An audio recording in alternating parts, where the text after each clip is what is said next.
A rejeição dos livros apócrifos, parte 2. Então, de qualquer forma, ele não retirou em lugar alguma de suas afirmações contra os apócrifos. Finalmente, o fato de que Jerônimo tenha citado os livros apócrifos não é a prova de que aceitava. Essa era uma prática comum de motivos pais da igreja. Ele afirmou que a igreja os lê, por exemplo, em instrução de costumes, mas não os aplicava para estabelecer qualquer norma de doutrina bíblica. A rejeição dos teólogos dos livros apócrifos. Até teólogos católicos notáveis dentro do período da Reforma rejeitavam os apócrifos, tal como o cardeal Cajetano, que se opôs a Lutero, como já foi citado. Ele escreveu o livro Comentário sobre todos os livros históricos autênticos do Antigo Testamento, ano 532, que excluiu os apócrifos. Se ele acreditasse que fossem autênticos, certamente os teria incluído num livro sobre todos os autênticos livros do Antigo Testamento. Lutero, João Calvino e outros reformadores rejeitavam a canonicidade dos apócrifos. Luteranos, anglicanos, amados, usam-nos apenas para assuntos éticos e devocionais, mesmo não os seguiram.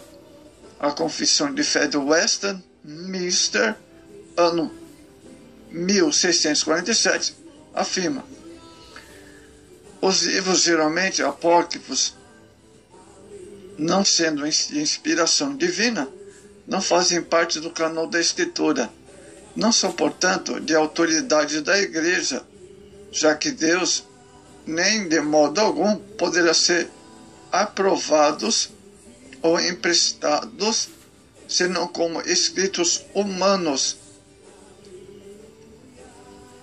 Em resumo, a Igreja cristã, incluindo anglicanos, luteranos, reformadores, rejeitou os livros deuteronômicos como parte do cânon.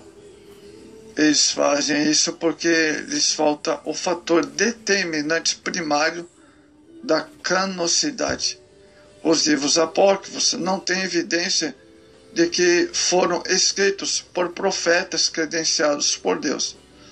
Outra evidência encontrada no fato de que os livros apócrifos jamais foram citados como autoridade nas escrituras do Novo Testamento, nem fizeram parte do cânon judaico, e a Igreja primitiva nunca os aceitou como inspirados, amados. Vejamos agora o Concílio de Trento.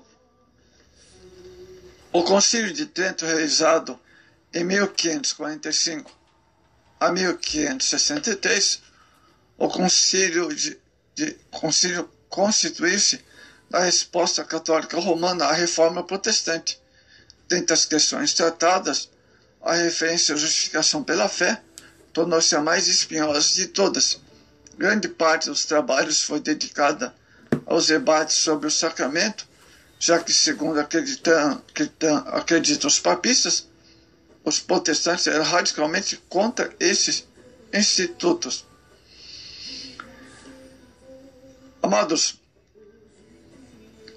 o Concílio de Trento da Igreja Romana aceitou a Bíblia tal como temos hoje em dia, mas no Antigo Testamento inclui vários livros apócrifos. Os cristãos protestantes, principalmente sob a influência de Lutero e de sua tradução da Bíblia para o alemão, aceitavam a Bíblia como temos hoje, sem os livros apócrifos do Antigo Testamento, e a Igreja Anglicana, 1562, rejeitou oficialmente esses livros apócrifos e aceitou todos os outros sem levantar dúvida. Quando na Reforma Protestante todas as coisas foram reexaminadas, Alguns dos reformadores buscavam meios de afirmar-se, bem como os seus seguidores, o cânon das Escrituras. O pronunciamento infalível do Concílio de Trento de que os livros apócrifos são parte da palavra inspirada de Deus revela quão falível uma afirmação supostamente infalível pode ser. Este artigo demonstrou que a afirmação é historicamente infundada. Foi um exagero polêmico e uma decisão arbitrária envolvendo uma exclusão dogmática. O pronunciamento de Trento sobre os apócrifos foi parte de uma polêmica contra Lutero. Parte de uma ação polêmica contra Lutero. Seus defensores consideravam que a aceitação dos apócrifos como inspirados era necessariamente para justificar ensinamentos de Lutero. Havia atacado principalmente as orações pelos mortos. O texto, segundo Macabeus 12:46, diz: mandou fazer o sacrifício expiatório pelos falecidos a fim de que fossem absolvidos de seu pecado. Olha só, já havia uma obrigação de aceitar certos livros. As decisões arbitrárias envolveram uma exclusão dogmática. Trento aceitou, segundo Macabeu, que apoiava as orações pelos mortos, e rejeitou, segundo Esdras, 4 Esdras, pela avaliação católica, que tinha uma afirmação que não apoiava a prática. A própria história dessa sessão de segundo e 4 Esdras revela a arbitrariedade da decisão de Trento.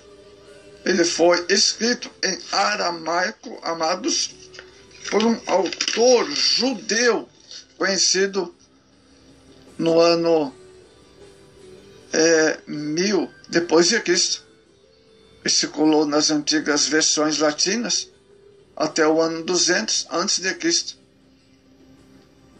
A Vulgata inclui apêndice do Novo Testamento, 400 depois de Cristo.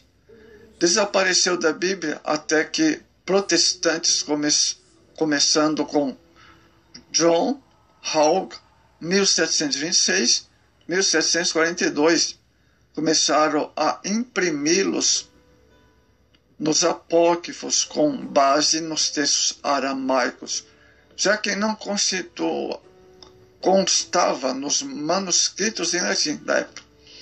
Mas em 1874, uma longa sessão em latim, 70 versículos do capítulo 7, foi encontrado por Robert Bentley numa biblioteca em Amiens, França.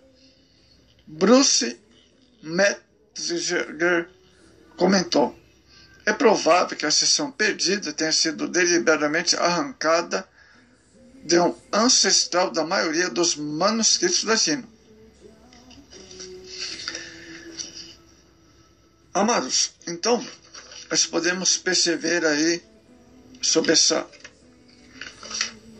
Agora vamos ver os argumentos doutrinários da canonicidade, parte 1.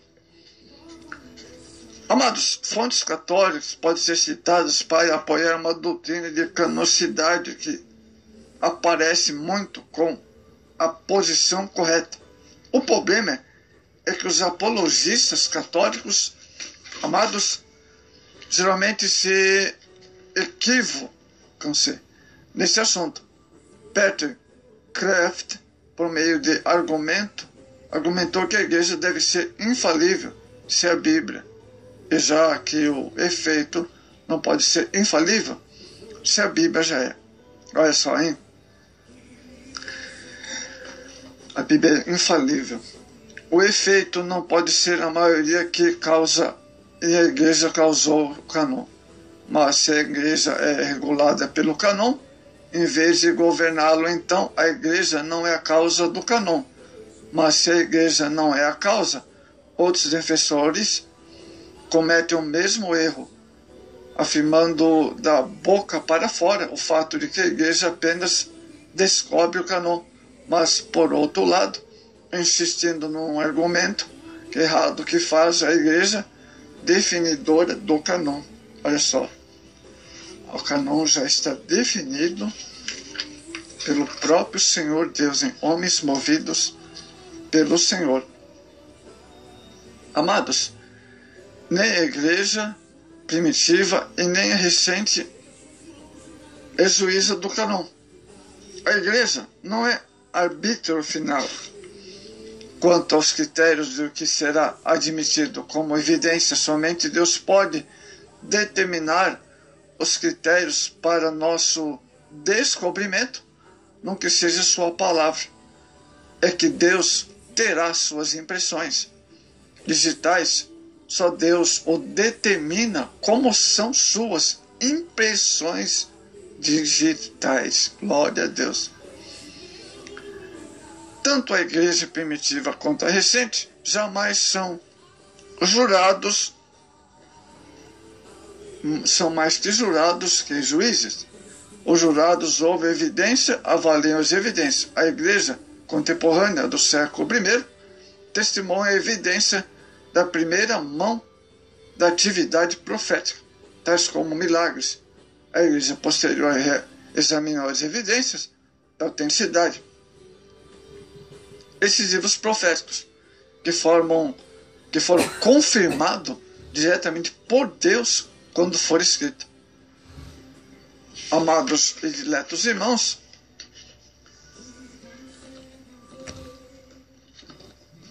é importante nós observarmos outra questão, a influência dos pais da igreja na formação do cânon.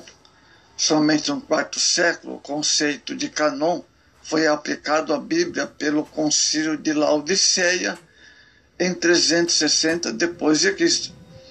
e por Atanásio, para indicar o seu caráter portadora das verdades da fé para a pregação da Igreja Latina, que fez a identificação entre o cânon e a Bíblia.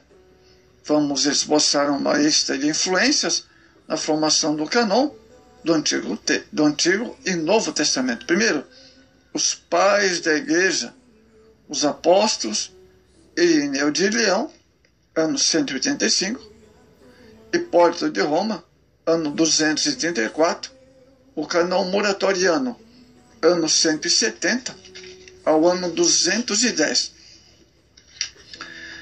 Outra influência também importante, Tertuliano de Cartago, ano 200 depois de Cristo.